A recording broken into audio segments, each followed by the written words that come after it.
না, কচুরি। না, হ্যাঁ, হ্যাঁ, পেয়েছি। আমি আমি পালং শাকের কচুরি বানাবো।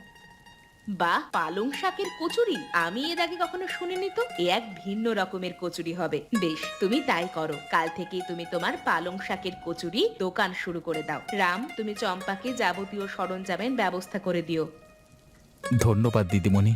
চম্পা, তাহলে কালকে থেকে আমরা পালং শাকের কচুরির দোকান দেব। আমি এখন হাটে গিয়ে সমস্ত ব্যবস্থা করে আসছি।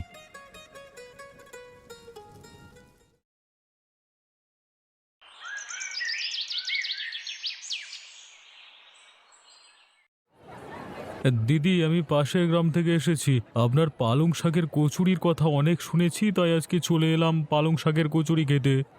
বেশ, বেশ, এক্ষুনি দিচ্ছি। এই নিন। দেখুন খেয়ে কেমন হয়েছে।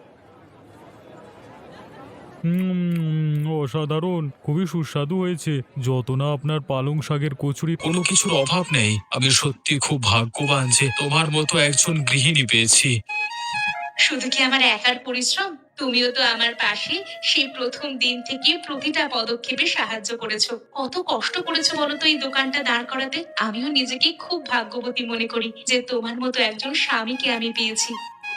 মনটা ব্যাকুল হয়ে আছে। কতদিন হলো মাকে দেখি না। ভাবছি মার সাথে একবার দেখা করে আসি, কিছু টাকা মাকে দিয়ে আসি।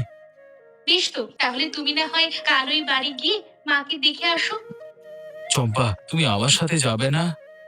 না, আমি ওই বাড়িতে আর যাব না। যে লাঞ্ছনা অবমাননা আমি ওই বাড়ি থেকে পেয়েছি, সেটা আমি কি করে ভুলি বলো? আমাকে তুমি জোর করো না। ঠিক আছে চম্পা, তাহলে আমি না হয় মায়ের সাথে দেখা করে আসি।